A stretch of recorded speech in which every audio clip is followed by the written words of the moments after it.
balik lagi ke podcast yang sedang berusaha naik daun ini. Tolong dibantu subscribe. Selamat pagi, selamat siang, selamat sore, selamat malam, tergantung kapan video ini naik dan tergantung kapan kalian menyaksikannya. Jadi kali ini saya sudah ditemani oleh salah seorang youngpreneur dari Kota Tegal, dan dia ini adalah owner dari Sinar Teknik. Nah, mungkin boleh perkenalan dulu Mas, siapa Mas namanya Mas? Oke, terima kasih Mas Angga, terima kasih atas waktunya. Perkenalkan, nama saya Azam. Saya asli dari Kota Tegal, tepatnya di kelahiran Tegal Timur. Jadi ya masih dekat-dekat sini lah, nggak terlalu jauh. Gitu Mas Angga. Oke, karena tadi saya nyebutin youngpreneur, apakah benar nih Mas Azam masih young atau sudah? Kalau kategorinya di undang-undang kepemudaan yang baru masih masuk, karena masih di bawah 30 tahun. Oke, menarik. Jadi mungkin boleh diceritain sedikit nggak sih Mas, dari kecil tuh di mana, terus sekolahnya gimana, atau kuliahnya dan saya kelahiran Tegal, kemudian sekolah dulu di SD Kejamun. Awalnya SD Kejamun 9. Terus biasa kan kalau zaman dulu itu ada kayak semacam perampingan. Jadi sekolah-sekolah yang siswanya sedikit, karena saya sekolahnya dulu di Kejamun 9 itu penerimaan siswanya itu nggak terlalu banyak, akhirnya dilebur ke Kejamun 5. Jadi kalau di ijazah saya alumni Kejamun 5. Ini teman-teman Kejamun 5 barangkali ada yang nonton, tolong Kejamun 5 bagus. Terus saya lanjut di SMP Ihsaniyah. Jadi dari SD Kejamun 5 saya lanjut ke SMP Ihsaniyah, terus lanjut lagi SMA. Tadinya orang tua mintanya SMK Mas, SMK, tapi saya waktu itu maksa SMA. Banyak itu tetangga yang ngomong, ngapain sih ngambil SMA? Karena kan saya lahir dari keluarga menengah ke bawah lah ya, dari kalangan menengah ke bawah. Era saat itu SMA itu nggak terlalu populer, karena di kalangan menengah ke bawah itu ketika lulus di tingkat SMA SMK itu kan kayaknya biar yang lulus cari pekerjaan itu lebih cepat.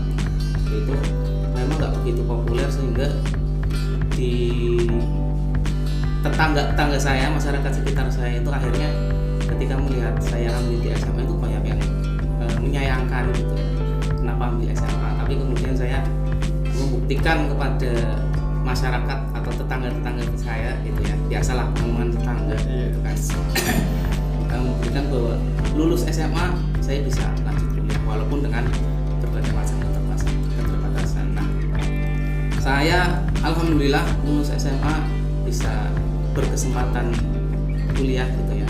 Ini tren waktu itu, era segitu lagi tren-trennya mahasiswa kuliah. Kalau sekarang kan orang kuliah itu ya udah lumrah lah, banyak sekali sarjana sekarang, banyak sekali orang bisa kuliah. Kalau dulu untuk bisa kuliah itu perjuangannya luar biasa. Alhamdulillah SMA lulus, dapat beasiswa, saya kuliah di Fakultas Peternakan Manusia. Itu ceritanya Mas. Oke, menarik.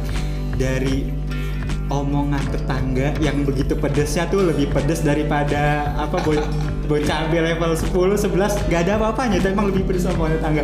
Nah, terus tapi itu akhirnya ngelatih mental Mas. Ngelatih mental kita, jadi biar ternyata ya omongan tetangga juga bisa jadi motivasi buat kita untuk terus tumbuh gitu, terus maju. Oke, menarik. Berarti kan tadi lulusan peternakan. Kuliah di mana tuh Mas kalau boleh tahu? Saya di Peternakan Unsur.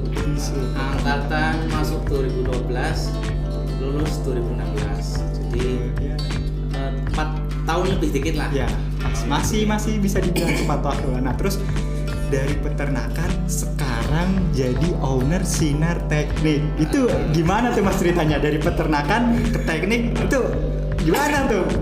Saya cerita dikit dari ketika saya lulus kuliah. Saya kuliah itu fokus kebanyakan itu di organisasi. Jadi buat teman-teman yang saat ini masih SMA atau masih kuliah, saran saya perbanyak kegiatan di organisasi, karena jujur kegiatan organisasi itu melatih soft skill kita, melatih mental kita, sehingga ketika lulus masuk ke dunia kerja atau dunia pasca kampus itu kita benar-benar siap menghadapi dunia pasca kampus. karena ya ketika di perusahaan ya, misal ketika teman-teman kemudian lulus masuk ke perusahaan, perusahaan pasti akan melihat bagaimana kesiapan kita itu mental kita menghadapi atau dalam menyelesaikan masalah. Jadi kebanyakan perusahaan itu tidak melihat seberapa besar impact kita, tapi sebagian besar itu melihat bagaimana pengalaman kita itu dalam menyelesaikan masalah. Makanya di organisasi itu kita dilatih untuk bisa menyelesaikan masalah atau bisa soft skill yang lain itu dilatih di situ. Makanya kalau yang sekarang masih kuliah atau sekarang masih SMA ya, dilatih dari sekarang untuk bisa kemudian aktif di organisasi.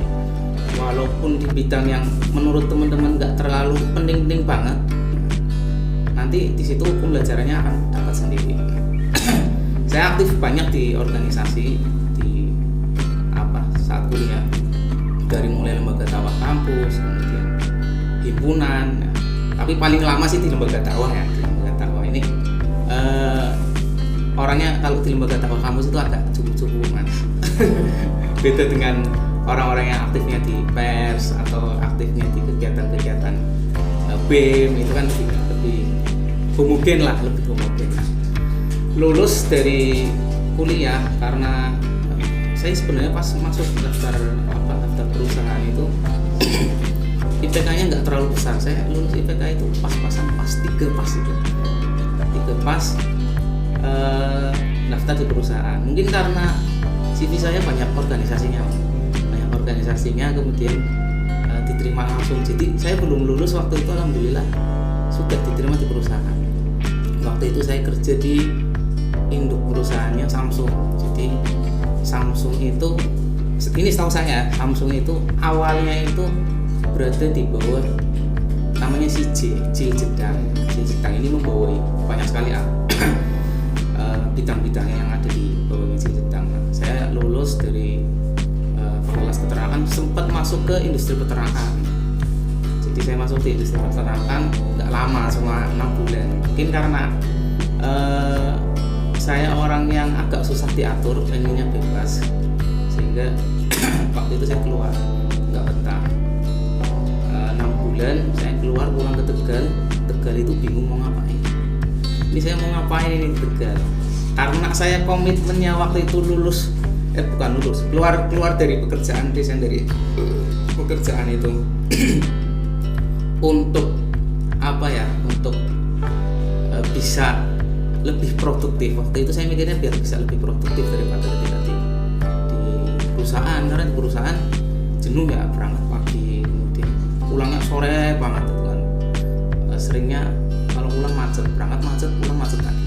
Itu akhirnya jenuh, sehingga saya pulang ke Tegal niatnya pengen membuka lapangan pekerjaan di kota Tegal, kemudian bisa menyerap sebanyak-banyaknya tenaga kerja di kota Tegal. Nah, di situ saya sempat nyoba beberapa bidang usaha. Tapi kok ya nggak jalan-jalan. Memang tantangannya anak muda buka usaha itu ya, kalau saya kayak pengalaman saya ya, tantangannya itu ya kadang itu karena keinginannya itu masih terlalu banyak. Pengen usaha ini, ya, dicobain semua. Ada ya peluang bisnis bagus, cobain, atau peluang bisnis bagus, cobain. Jadi nggak fokus gitu loh kan. Akhirnya waktu itu ya dari 2017 ke 2018-2019an lah, saya itu masih coba-coba. Cenderung jatuhnya ke wacana mas. Wacana terus nih nggak direalisasikan, eksekusinya kapan ini kalau misalnya gini. Nah, akhirnya saya waktu itu mikir apa sih sebenarnya peluang usaha yang memang ada di depan mata, dan kalau digarap itu cuannya itu ya kelihatan lah langsung karena beberapa jenis usaha itu kan kadang kita masih ngawang-ngawang ya. Nah, kebetulan orang tua saya ini bengkel las. Nah, nama Sinar Teknik ini sebenarnya brandnya punya orang tua. Jadi orang tua punya bengkel las dari tahun 2005. itu waktu itu belum terlalu besar, masih kecil-kecilnya. Sekarang juga sebenarnya nggak terlalu besar banget sih, lumayan aja sih. Dulu cuma di pinggir jalan kecil lah, lebar 1,5 atau 2 meter di emperan toko lah. Kita manfaatin emperan waktu itu, emperan rumah warga, kemudian dipakai. Nah, setelah saya ngeliat itu, saya kan biasanya mantu orang tua. Jadi mantu orang tua, di satu waktu itu orang tua banyak order tapi nggak ada yang ya dilepas lah. Saya ngeliat yang mana ini ada orderan dilepas. Sebenarnya ini bisa jadi peluang. Saya ngeliat peluang, akhirnya yang paling simpel apa sih waktu itu, karena selama ini saya mikirin jenis usaha itu jatuhnya wacana aja, nggak ada yang bisa dieksekusi. Akhirnya saya waktu itu melihat peluang itu, saya coba beraniin diri untuk belajar sama orang tua. Walaupun orang tua sebenarnya nggak pengen saya terjun di dunia perbesian itu, kurang lebihnya gitu mas. Jadi saya melihat ada peluang bisnis di situ, kemudian saya tekuni. Saya belajar itu 1 tahunan lah ikut orang tua. Jadi ikut orang tua, kadang dibayar, kadang nggak dibayar. Padahal umur segitu itu kan ya umurnya kita butuh uang lah ya. Tapi saya coba sabar ngikutin proses itu. Oke, jadi ya teman-teman, ini menarik banget. Jadi kalau untuk teman-teman yang lagi ada di dunia perkuliahan nih, mungkin pernah dengar quotes populer ini. IPK sempurna itu ada 4, tapi kalau kalian dapatnya yang IPK 2, 3, sisanya itu bisa kalian cari di luar dari dunia perkuliahan itu sendiri. Seperti yang Mas Azam praktekkan, dia ikut organisasi, IPK-nya 3, tapi sisa satunya dia tuh nyari di luar organisasi, tetap berarti dia IPK-nya 4, luar biasa. Nah terus Mas Azam juga dengar pernah juara 3 lomba WMP. Apa itu WMP Mas Azam? WMP itu wirausaha muda pemula. Jadi buat wirausahawan muda pemula, biasanya yang baru ya memulai usahanya 1-2 tahun lah. Itu masuk kategori wirausaha muda pemula. Tahun 2022 kemarin alhamdulillah juara 3. Sebenarnya ikut itu iseng-iseng aja mas, penggembira sih sebenarnya ya, karena saya memang nggak ada motivasi untuk ikut kegiatan semacam itu, karena bagi saya apa ya emang saya nggak terlalu minat ikut lomba-lomba. Jadi dari dulu itu saya nggak tertarik untuk ikut kegiatan-kegiatan semacam itu sebenarnya. Cuma memang waktu itu ada momentum diminta tolong juga sih sebenarnya untuk menggembirakan, meramaikan, akhirnya terus ikutlah, meramaikan lah. Kayak gitu mas. Nah, WMP ini sebenarnya udah lama kalau di Kota Tegal sih, ya 2 atau 3 tahunan ini. Nah ini saya baru itu. Oke, katanya. Terus aku juga sempat nyari tahu nih, ternyata selain juara di WMP itu katanya pernah ikut lomba di kementerian, betul? Kalau itu sebenarnya bukan lomba, itu kayak semacam bantuan stimulan untuk pengusaha muda, wirausaha muda. Jadi Kementerian Pemuda dan Olahraga itu punya program sama namanya Wirausaha Muda Pemula. Jadi bantuan stimulan berupa modal usaha untuk teman-teman anak muda yang mau berwirausaha. Nah, ini buat teman-teman yang memang anak-anak muda yang memang berwirausaha ya. Jadi ada peluang di Kementerian Pemuda dan Olahraga yang bisa dimanfaatkan oleh teman-teman untuk bisa menambah atau men-scale up bisnisnya, wirausahanya, agar bisa lebih bersaing lagi di masyarakat, di pasar. Oke, menarik banget ya tadi perjalanan Mas Azam ini membangun sinar teknik, terus pernah ikut lomba di banyak tempat, pernah dapat pendanaan dari kementerian juga. Nah terus mungkin kan penonton di podcastnya Hai ini kebanyakan anak muda. Ada nggak sih pesan-pesan yang ingin Mas Azam sampaikan untuk anak muda yang lagi nonton?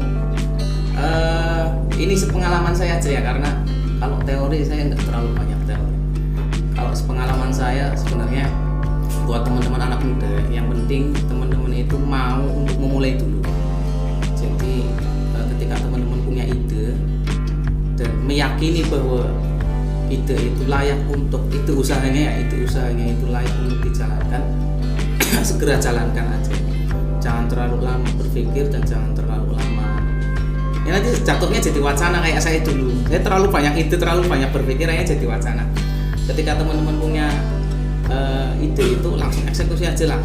Eksekusi sambil jalan, nanti pasti akan dapat banyak pembelajaran. Nah, ketika sudah jalan pun, ya, tantangannya buat anak muda ini nanti nggak fokus, loncat-loncat pengennya bisnis yang lain, pengennya nyoba bisnis yang lain di luar bisnis yang ada sekarang. Saran saya ketika nantinya sudah jalan juga tetap fokus dengan bisnisnya yang ada sekarang, dibesarkan kalau bisa, dan jangan lupa keberhasilan bisnis kita itu semata-mata bukan karena kita aja, bukan karena kita pinter, bukan karena kita kerjanya lebih keras, bukan karena ide-ide kita yang brilian sehingga bisnis kita jadi maju, tapi jangan lupa bahwa ada Allah Subhanahu Wa Taala yang sebenarnya ya yang melancarkan bisnis kita itu Allah Subhanahu Wa Taala. Makanya di awal mindsetnya ya selain kemudian kerja lebih keras lagi, ya mindsetnya diniatkan untuk Allah Subhanahu Wa Taala. Itu sih gambaran saya ketika kemudian menjalankan dunia bisnis seperti itu, Mas. Oke, menarik. Nah, inget tuh teman-teman, jangan lupa di balik kesuksesan kalian itu ada faktor-faktor lain yang perlu kalian ingat. Jadi jangan merasa bahwa apa yang kalian dapatkan itu hasil dari kalian sendiri, begitu. Jangan lupa privilege yang ada di teman-teman sekarang, yang teman-teman punya sekarang, ya misal orang tua, jejaringnya orang tua, mumpung masih ada, dimaksimalkan.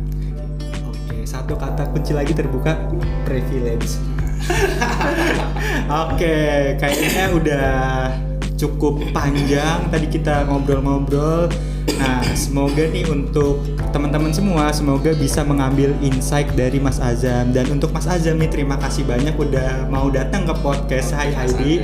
Semoga Mas Azam dan Sinar Teknik kedepannya makin maju, makin jaya, dan terus bisa memperluas usahanya gitu aja sih. Oke, terima kasih Mas Angga. Oke. Nah, mungkin itu aja. Jangan lupa subscribe yang belum, like, komen, tolong bantu channel ini. Oke, terima kasih teman-teman semua.